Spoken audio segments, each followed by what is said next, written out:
Diagnosed with stage 2 invasive ductal carcinoma, breast cancer, on June 5th of last year. I have no family history of cancer at all, no breast cancer. I don't carry the gene for breast cancer, so we have no idea where it came from, and honestly caught us quite off guard once I went to the doctor about it.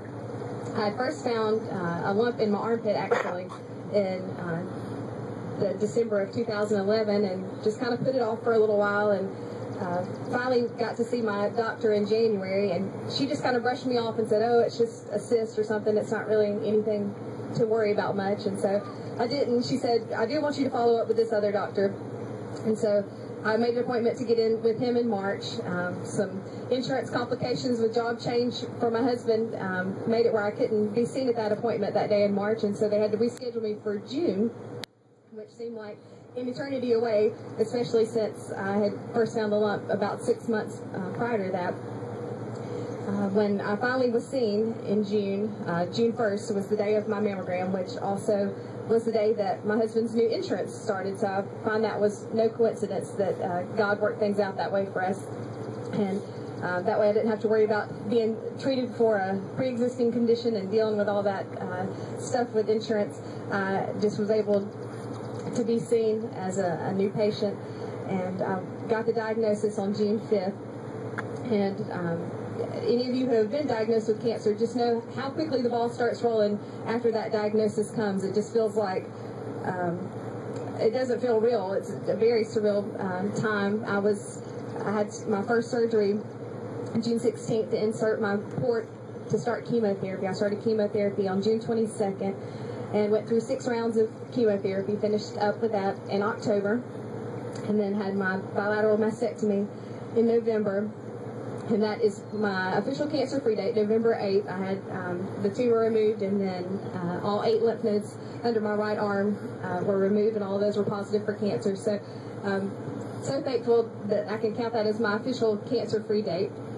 But then I had to continue with radiation therapy after my mastectomy, just to as a preventative measure to keep the cancer from coming back. And so I did 36 rounds of radiation therapy from January through March. So I'm just now starting to get some energy and strength back, and feel like I'm starting to feel like my normal self again. But a lot of people, when I was first diagnosed with cancer, would tend to feel sorry for me or be sad that I was going through this, and would say, oh, you're too young, it's so sad that you're going through this.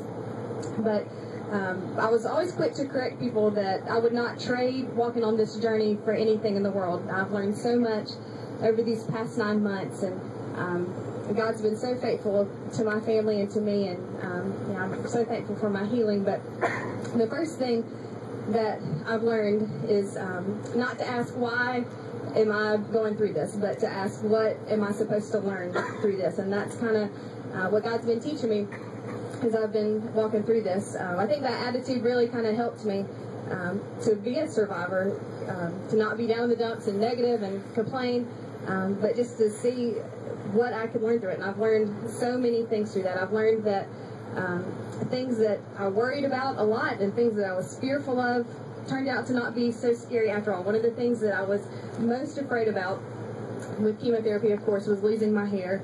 I cried and moped about losing my hair. I'm so sad about it.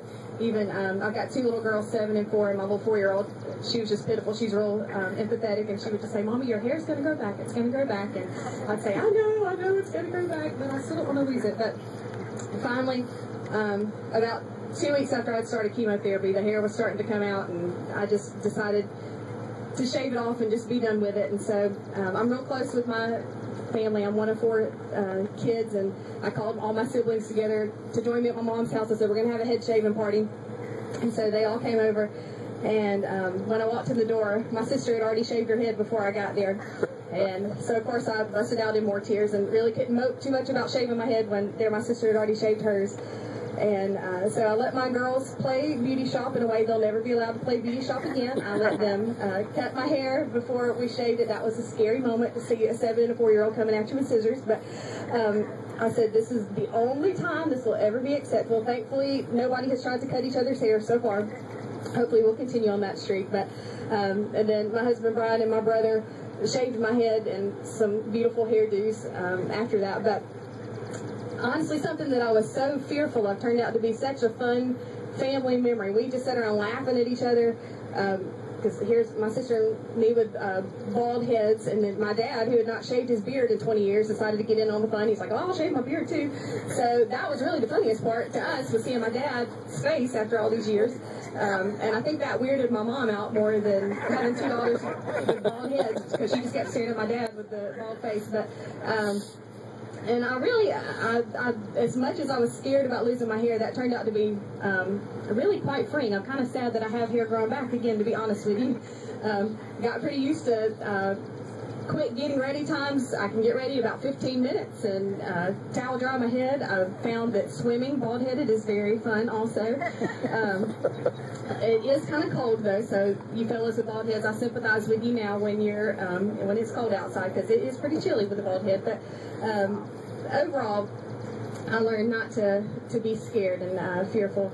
I've learned that I'm a lot tougher than I ever thought I was. I've gotten over my fear of needles, because you have to encounter a whole lot of needles with cancer, and I just learned to not be fearful of those things, because God's going to walk through you, with you through all of those things. And also I've just learned, kind of as Chip mentioned, that the things that really count in life are your faith and your family and your friends, which we all know that, but it seems like it takes sometimes a wake-up call like cancer to make us realize that that's important. And I try not to sweat the small stuff too much. I'm one to be a perfectionist and into the details, and now I just try to live in the moment and make every moment count with my kids and with my family. And I'm so thankful for just the ways that I've been able to see people reach out to me, find out how many people in my life really care about me. People have come out of the woodwork, people that I didn't even know that cared about my family.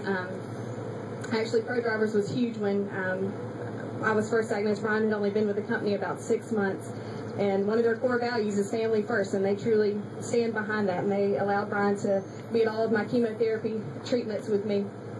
And I'm so thankful just for their company and just all the people who reached out to me. I had a hot meal at my door every other night for the whole time I went through chemo, and it was really kind of a rude awakening once I had to start cooking again and use my kitchen again. I've kind of forgotten how to cook, to be honest. But all that to say, I would not trade walking on this journey for anything. I've learned so much, and I'm so thankful for the American Cancer Society and just the resources they have for families that are going through cancer. They've been just a tremendous help to my family. And I'm very excited. There's a program called Reach to Recovery that partners breast cancer patients as mentors with newly diagnosed patients with your exact same type of diagnosis. And you have to be a year out from cancer to be able to be a mentor, so I can hardly wait for my November date to get here so I can sign up to be a mentor of the American Cancer Society. I'm so appreciative of you and your time today and your investment that you're making.